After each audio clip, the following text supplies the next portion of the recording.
अस्सलाम वालेकुम। Technical analysis और ट्रेडिंग के फ्री कोर्स की मेरी ये अगली वीडियो है।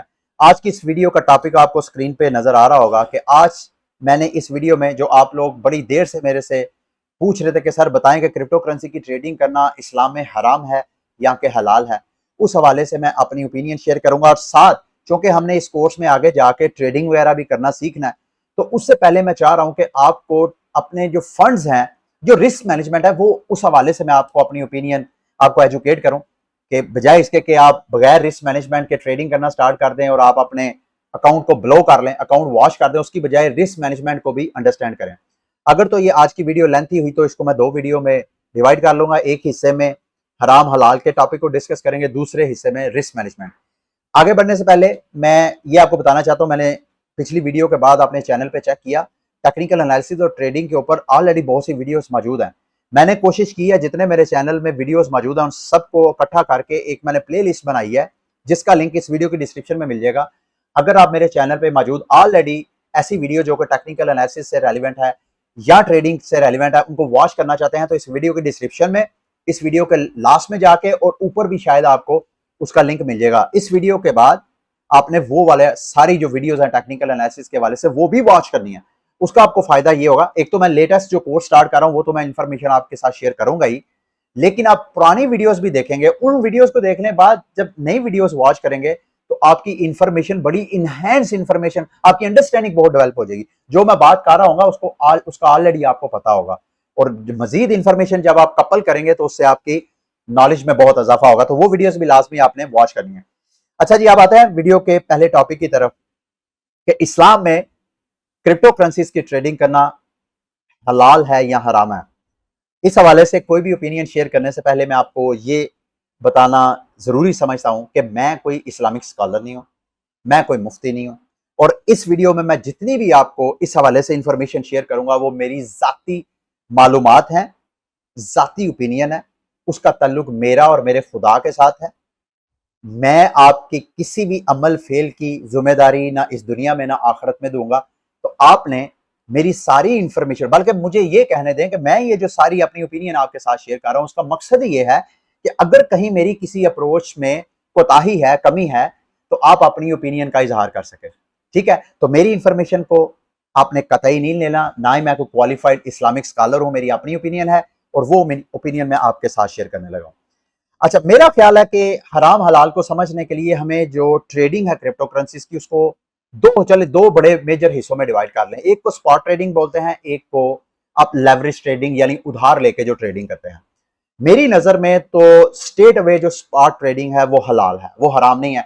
ये हम रवायती जो शॉपिंग वगैरह के लिए जाते हैं, फ्रूट सब्जी या कुछ भी जो भी हम खरीदारी करते हैं, ये सारी स्पॉट ट्रेडिंग की ही मिसालें हैं। तो अगर वो हलाल हैं तो ये कैसे हराम हो सकती है। इस हवाले से कुछ लोगों की सोशल मीडिया पे ओपिनियन है कि चूंकि क्रिप्टो करेंसी का कोई फिजिकल वजूद नहीं है तो इस वजह से जनाब ये ट्रेड करना हराम है।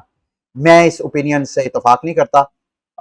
आगे आपकी अपनी मर्जी, आप करना चाहें तो कर सकते हैं। अच्छा, दूसरा, लेवरेज ट्रेडिंग की भी आगे दो किस्में हैं। एक को मार्जिन ट्रेडिंग बोलते हैं, एक को फ्यूचर ट्रेडिंग बोलते हैं। मार्जिन ट्रेडिंग क्या होती है, पहले इन दोनों ट्रेडिंग को समझ लें, फिर आपको ये गेस करना आसान होगा कि कौन सी ट्रेडिंग हलाल है, कौन सी हराम है। मार्जिन ट्रेडिंग में क्या होता है कि फॉर एग्जांपल मेरे पास बिटकॉइन पड़ा हुआ है जो मैंने लॉन्ग टर्म सेविंग के लिए रखा हुआ है, और मुझे कहीं से ट्रेडिंग की कोई ऑप्शन नजर आई है किसी और कॉइन की, इथीरियम की मिसाल के तौर पर। इथीरियम की मुझे ट्रेडिंग, मुझे पता चला यार ये ट्रेडियम इथीरियम का ये वाला इवेंट आने लगा है, यहां से इथीरियम की प्राइस या पंप करेगी या डंप करेगी, अब मुझे वहां पे ट्रेडिंग की जरूरत पड़ गई है, मेरे पास फंड्स नहीं है, मेरे पास बीटीसी है। मैं क्या करूंगा, जो क्रिप्टो एक्सचेंजेस प्लेटफॉर्म है जैसे बाइनांस है या इस तरह के जो एक्सचेंजेस है, वहां पे जाऊंगा, अपना बीटीसी एज अ कोलेटरल रखूंगा और उनसे बदले में मैं डॉलर या इथीरियम ले लूंगा और उसकी मैं ट्रेड करूंगा।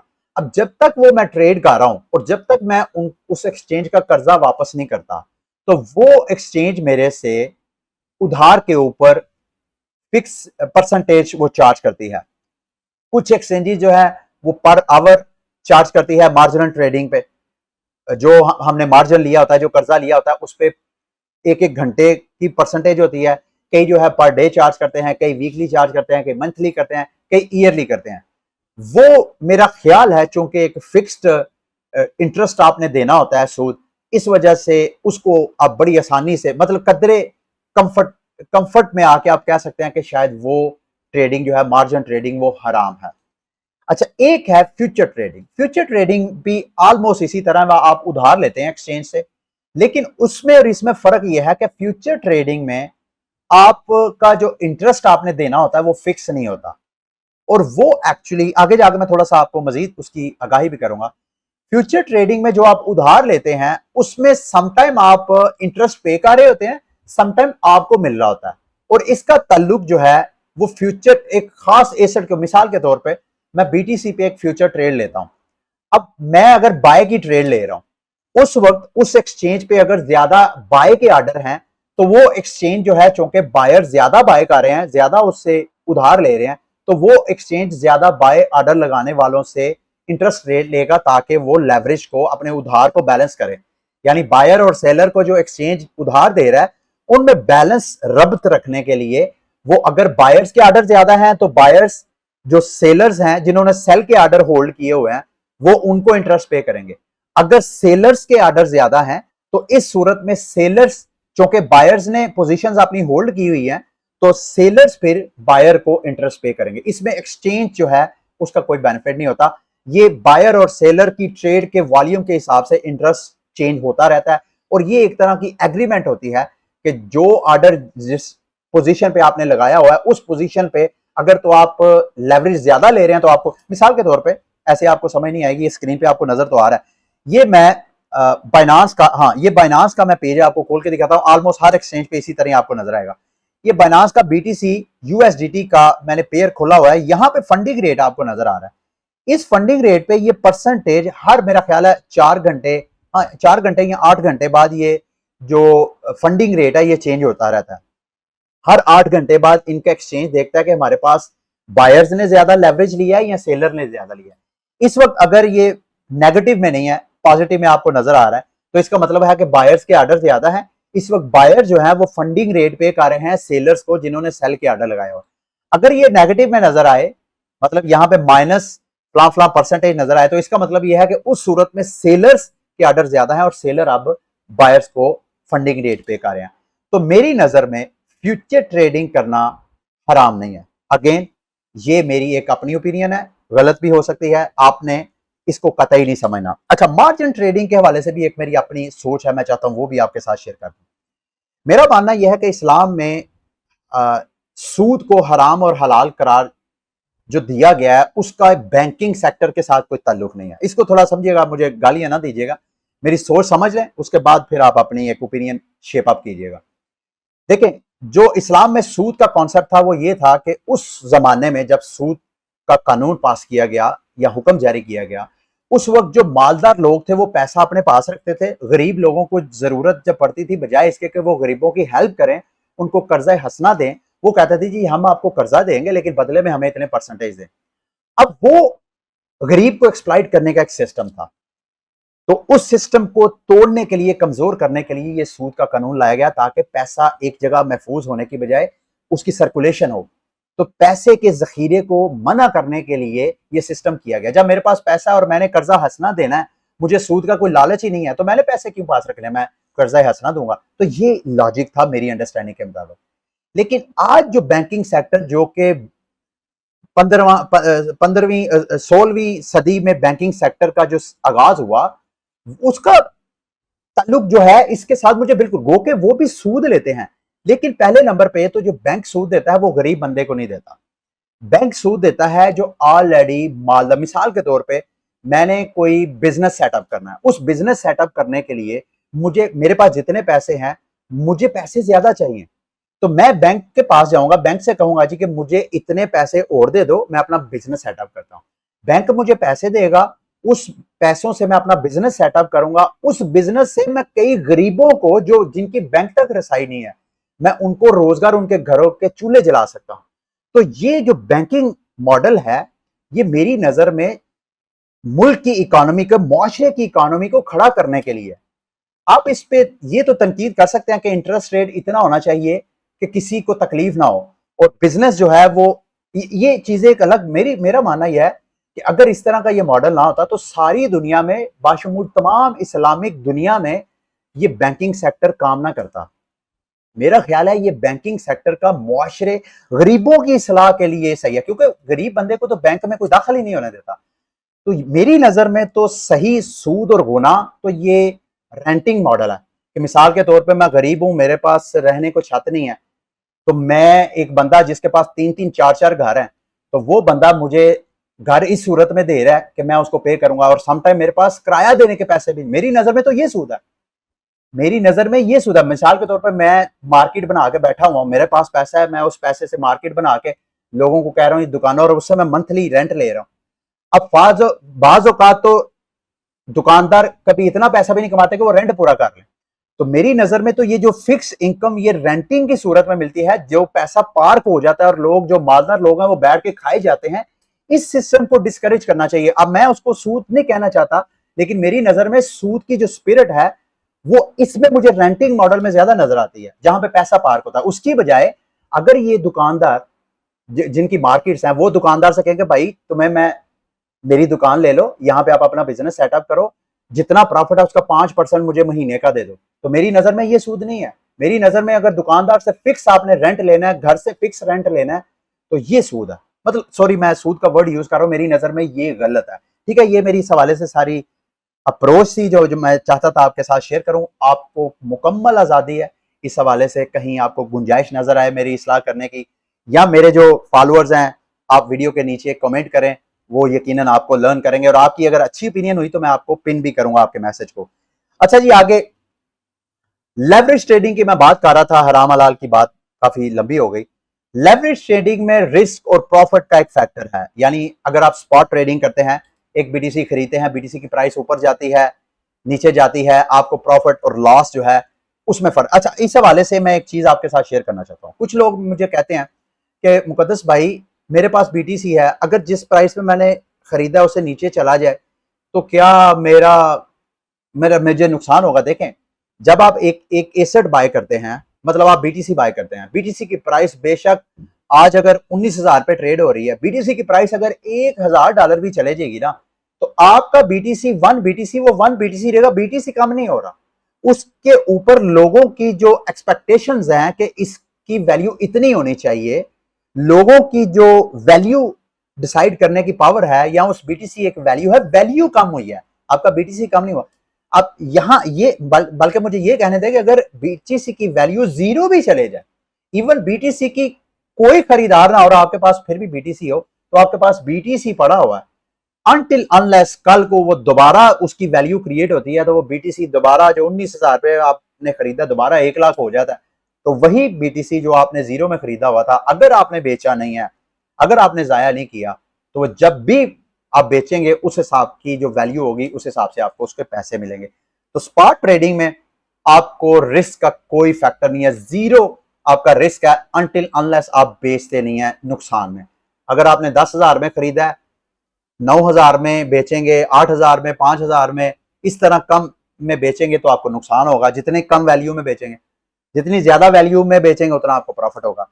अब लेवरेज ट्रेडिंग क्या चीज है, इसमें हवाले से मैं आपको जो इसके बेनिफिट्स हैं, क्यों सारी दुनिया लेवरेज ट्रेडिंग करती है, ये बड़े बड़े ट्रेडर्स क्यों उधार लेके ट्रेडिंग करते हैं, और इसमें कितना रिस्क है, वो मैं इस वीडियो में कवर करके मेरा ख्याल है आज के इस सेक्शन को यहीं पे एंड करूंगा। फिर अगली वीडियो में अलग बनाऊंगा। मिसाल के तौर पर बीटीसी की इस वक्त करंट प्राइस है $20,000। मैं सिर्फ आपको समझाने के लिए एक प्राइस मैंने सेट किया है। आपके पास एक बीटीसी खरीदने के पैसे हैं, अगर तो आप एक बीटीसी आपके पास है और एक बीटीसी आप अपने एक्सचेंज को कहते हैं कि मुझे उधार दे दे, जिसको 2x लेवरेज बोलते हैं। एक बीटीसी आपका, एक आपने एक्सचेंज से उधार ले लिया, 2x आपके लेवरेज पे ट्रेडिंग लग गई, आपने बीटीसी ले लिया, आपने बाय किया बीटीसी, सेल का ऑर्डर नहीं लगाया, बाय का ऑर्डर लगाया। अब आपने जो बीटीसी बाय किया उसकी टोटल वैल्यू बनी $40,000, क्योंकि $20,000 तो आपके पास ऑलरेडी था, 20,000 आपने उधार लिया। अब थोड़ी देर के लिए इमेजिन करें कि बीटीसी की प्राइस $20,000 से पंप करके हो जाती है $30,000। अगर तो आपने स्पॉट पे ही खरीदा होता, यानी उधार ना लिया होता, तो 20 से 30,000 हो गया, इसका मतलब आपको 10,000 का प्रॉफिट था। अब चूंकि आपने एक बीटीसी उधारा भी लिया था, तो दोनों बीटीसी की, अगर एक बीटीसी की वैल्यू ऊपर हुई है तो इसका मतलब है जो उधार लिया था उसकी वैल्यू भी ऊपर हुई। तो अब बजाय इसके कि प्रॉफिट आपको $10,000 का होता, आपके बीटीसी के ऊपर। अब आपने जो उधार वाला बीटीसी लिया था उस पर भी 10,000 बेनिफिट हुआ। तो स्पॉट ट्रेडिंग में आपको 10,000 का बेनिफिट होना था, जबकि लेवरेज ट्रेडिंग में जिसमें उधार लिया उसमें आपको $20,000 का प्रॉफिट हुआ। तो ये जितना लेवरेज आप बढ़ाते जाते हैं, 5x का मतलब ये है कि आप एक बीटीसी आपका 4 बीटीसी आपने एक्सचेंज से लिए हैं, तो अब 5 को 10,000 से तो $50,000 का आपको बेनिफिट होना था। ये तो है प्रॉफिट। ये कितना ज्यादा अट्रैक्टिव लगता है कि यार मेरे पास एक बीटीसी है और दूसरे एक्सचेंज से मुझे 10 टाइम भी, इवन कई तो 125 गुना आपको लेवरेज देते हैं। मतलब जितना ज्यादा लेवरेज उतना ज्यादा रिस्क। अब रिस्क की मैं थोड़ी आपको बात बता दूं, इतना आपने खुश नहीं होना। अब फॉर एग्जांपल बीटीसी की प्राइस 20,000 थी जब आपने ट्रेड लगाई। अब बीटीसी की प्राइस 30,000 पे जाने की बजाय वो नीचे गिर जाती है, वो चले जाती है $10,000 पे। इस सूरत में एक्सचेंज आपका अकाउंट वॉश कर देगी, क्योंकि आपका जो रिस्क था वो 50% था। मिसाल के तौर पे आपने जब बीटीसी खरीदा, एक बीटीसी उसकी वैल्यू 20,000 थी, एक बीटीसी आपने ले लिया एक्सचेंज से, तो टोटल वैल्यू कितनी हो गई? 40,000। अब बीटीसी की जो मार्केट वैल्यू है वो 20,000 से कम हो गई, 10,000 होगी। तो बीटीसी तो पीछे दो ही हैं, यानी एक आपका बीटीसी, एक एक्सचेंज का बीटीसी, लेकिन उन दोनों की वैल्यू कम हो गई, 40,000 की बजाय कम होकर 20,000 हो गई। इस सूरत में जो एक्सचेंज जिससे आपने लेवरेज लिया, उधार लिया है, वो अपने आप को नुकसान से बचाने के लिए वो दोनों बीटीसी मार्केट में बेच देगा, आपका भी और अपना भी जो उसने उधार दिया है, ताकि वो 20,000 की वो वैल्यू जो आपको उसने उधार दिया है वो पूरी कर ले। यानी वो आपका मार्केट में बीटीसी बेच, क्योंकि बीटीसी की वैल्यू तो 20,000 नहीं रही, बीटीसी की वैल्यू होगी 10,000। यानी दो बीटीसी अगर वो एक्सचेंज बेच दे मार्केट में आपके अकाउंट को लिक्विडेट करने के लिए, तो फिर जाके उसके पैसे पूरे होते हैं। तो जब आप लेवरेज ट्रेडिंग, उधार ट्रेडिंग लेते हैं, तो ये एक्सचेंज इन्होंने अपने बॉट सिस्टम लगाए होते हैं, कंप्यूटर के ऐसे सिस्टम लगाए होते हैं कि ये वॉच कर रहे होते हैं। जैसे ही आपका जो रिस्क लेवल है उससे नीचे प्राइस जाती है, तो एक्सचेंज अपने लेवरेज को, अपने पैसे को बचाने के लिए आपके फंड्स को मार्केट में बेच के अपने फंड्स निकाल देते हैं। साथ आपको अलग लिक्विडेशन प्लंटियां वगैरह भी डालती है, वो अलग फीसें आपने पे करनी होती है। तो लेवरेज ट्रेडिंग जो है, अगर आपको बहुत ज्यादा कई गुना प्रॉफिट देती है, जितने गुना आप लेवरेज लेते हैं उतने गुना आपका रिस्क भी बढ़ जाता है। ठीक है, तो आपने इसकी बाकायदा कैलकुलेशन करनी है। इसके हवाले से भी आप अगर यूट्यूब पे इल्मे आलिम फ्यूचर ट्रेडिंग सर्च करें तो आपको यहां पे एक वीडियो मिलेगी जिसमें बाकायदा मैंने आपको रिस्क को कैलकुलेट करने के बारे में बताया है कि कैसे आप रिस्क को कैलकुलेट कर सकते हैं, कि आप अगर 5% लेवरेज लेते हैं तो उसमें आपको कितना मिलेगा। ये वाला, ये देखें, प्रॉफिट एंड रिस्क, इसके ऊपर आपने अच्छी तरह इसको वॉच करना है।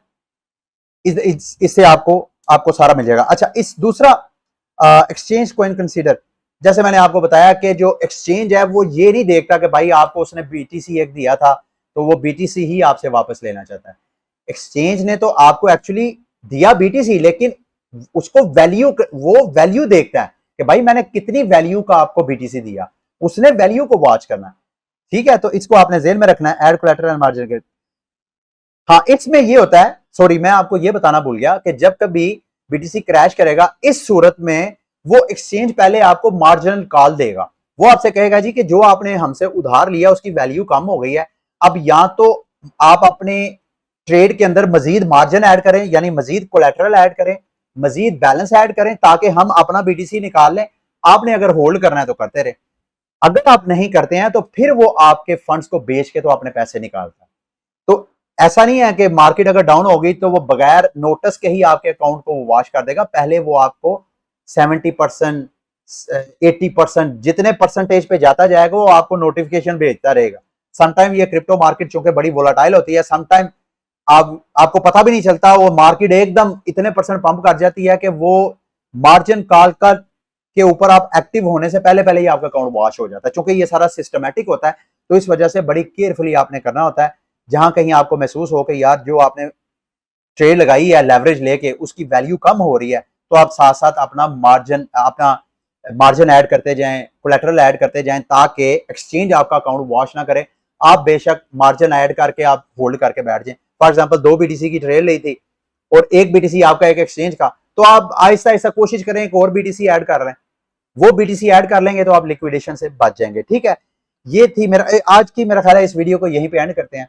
और अगली जो वीडियो है रिस्क मैनेजमेंट के हवाले से वो इसके बाद मैं स्टार्ट करता हूँ। ठीक है, थैंक यू वेरी मच।